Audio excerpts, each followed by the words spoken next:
सुस्वागतम सुस्वागतम. अखिल विश्वाला मांगल्याचं वरदान देणारे मंगलमूर्ती श्री गणराय, यवनी सत्तेचे जुलमी ढग पराक्रमानं दूर करत स्वातंत्र्याचा सूर्य मराठी साम्राज्यावर झळकवणारे छत्रपती श्री शिवराय आणि सार्वजनिक गणेशोत्सवाचे प्रणेते लोकमान्य टिळक यांच्या चरणी विनम्र अभिवादन करून नवग्रह मित्र मंडळ सर्व रसिक गणेश भक्तांचे हार्दिक स्वागत करीत आहे. मंडळ यंदा 59व्या वर्षात पदार्पण करीत आहे. दरवर्षी भव्य आकर्षक देखावे सादर करणारे आपले नवग्रह मित्र मंडळ यंदाच्या वर्षी सहर्ष सादर करीत आहे एक भव्य ऐतिहासिक देखावा, आग्र्याहून सुटका. आग्र्याहून सुटका. औरंगजेबाचं मराठी मुलूक जिंकण्याचं स्वप्न अखेरपर्यंत अपूर्णच राहिलं. मराठी मुलखाच्या अनेक स्वाऱ्या औरंगजेबाच्या सरदारांनी केल्या, पण मिर्झा राजांची स्वारी यशस्वी ठरली. पुरंदर मिर्झा राजांनी जिंकला. छत्रपती शिवाजीराजे तहाची बोलणी करण्यास तयार झाले. धूर्त मिर्झा राजांनी 23 किल्ले आणि 4 लाख महसुलाचा मुलूक मागून घेतला. हा तह औरंगजेबाला मान्य झाला नाही आणि मिर्झा राजांना दिल्ली दरबारातून हुकूम आला.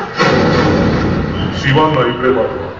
हुजुरांच्या भेटी झाल्यानंतर प्रांत किल्ले वगैरे सफाईची जात पाहून देण्यात येते. असा हुकूम मिळाल्यानंतर बाळराजे संभाजी, बहिर्जी नाईक, येसाजी कंक, हिरोजी परजन, बाजी जेढे आदी मंडळींसह महाराज औरंगजेबाच्या भेटीसाठी दिल्लीकडे कूच करते झाले. महाराज दिल्ली दरबारात पोहोचले.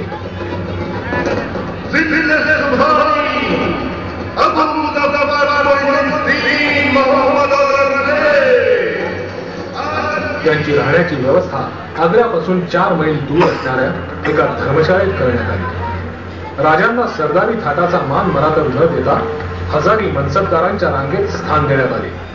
त्या हजारी सरदारांना योग्य ते मान सन्मान दिले गेले, पण शिवरायांना त्यातून वगळण्यात आले. महाराजांच्या रागाचा स्फोट झाला.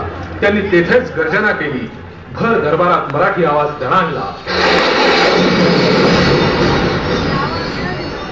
आम्हास मुद्दामच योग्यतेनुसार उभं केलं गेलेलं नाही. आता काय व्हायचं ते हो. आम्ही बादशहासमोर जाणार नाही, त्यांची वस्त्र स्वीकारणार नाही. औरंगजेबही क्षणभर थरारला. त्यानं रामसिंह सोबत शिवरायांना काबूल मोहिमेला जावं असं फरमान काढलं. राजांनी अत्यंत धूर्तपणे, आपण संन्यास घेणार आहोत तेव्हा काशी वाराणसीला आम्हाला पाठवावं अशा आशयाचं विनंती पत्र पाठवलं. पण औरंगजेबानं राजांना नजर कैदेत ठेवलं. बादशहा धूर्त होता तर शिवाजी महाराज चलाख होते. कपटी गोड बोलून आपल्याला नजर कैदेत ठेवण्यात आलं आहे हे महाराजांनी जाणलं. बडदास्त होती, पण स्वातंत्र्य नव्हतं. होशियार होशियार, सभी अपनी अपनी जगह संभालो, निगाह रखो.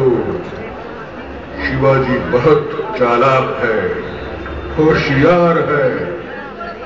ये दक्खन का चूहा मां बदौलत के हाथ आया है, उस पे कड़ी नजर रखो.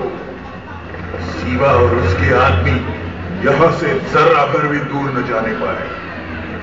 मां बदौलत का हुक्म है, हुक्म की कड़ी तामील हो. औरंगजेब राजांचा काटा काढण्याच्या योजना आखीत होता आणि निसटण्याची आखणी महाराज करीत होते. पावसाळ्याचे दिवस. राजांची प्रकृती बिघडण्याची खबर फैलावली. प्रकृतीला आराम पडावा म्हणून अन्नदान सुरू झालं. मेवा मिठाई, फळ फळावळ वाटायला सुरुवात केली. महाराज सतत निजून होते. अंगावर पूर्ण पांघरून असायचं. सोन्याचं कडं घातलेला हात फक्त शेल्याबाहेर दिसायचा. गोर गरिबांना पाठवायच्या फळांच्या पेटाऱ्यावर आशीर्वादाचा हात ठेवण्यासाठी तो शेल्याबाहेर असायचा. राजे त्या दिवशी सकाळपासून हिरोजी आणि राजांचं खलबत झालं. हिरोजी, प्रसंग जीवावरचा आहे.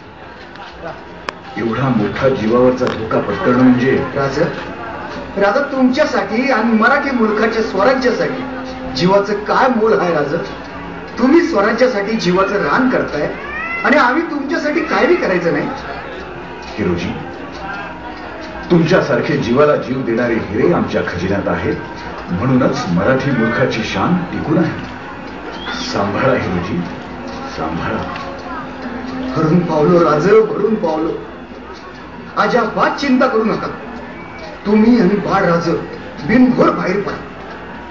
हे सोन्याचं कडं घातलेला हात शेऱ्या बाहेर ठेवून वेमाळून पडून राहतो बघा इथं. निघा राज, तुम्ही निघा. वक्त भाका हाय, लगबगीनं निघा राज. सांभाळा हिरोजी, सांभाळा. जगदंब जगदंब. आणि शिवाजीराजे फळांच्या पेटाऱ्यात बसले. राक्षसी वृत्तीच्या पहाऱ्यातून मराठी मुलखाचा देव सुखरूप महाराष्ट्राच्या मराठी मातीकडे कूच करता झाला.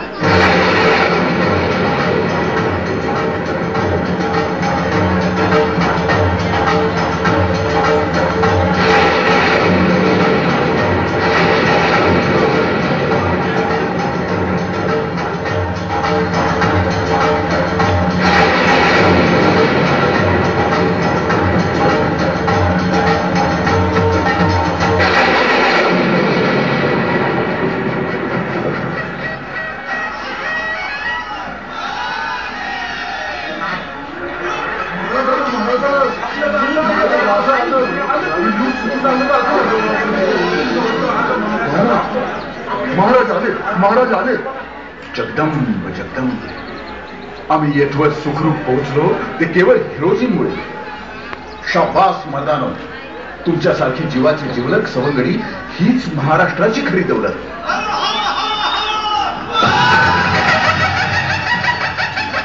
गरुड पिंजऱ्यातून उडाला आणि सुखरूप आपल्या मराठी मातीत येऊन पोहोचला. प्रत्येक टोक दिल्लीकडे तोंड करून दणाणू लागली. महाराज शंभूराजांसह सुखरूप परतले. सर्वत्र आनंदी आनंद झाला. महाराष्ट्र फुलून गेला. धन्य तो हिरोजी, धन्य ते शिवाजी महाराज. सादर केलेला देखावा आग्र्याहून सुटला. सादर करते नवग्रह मित्रमंडळ.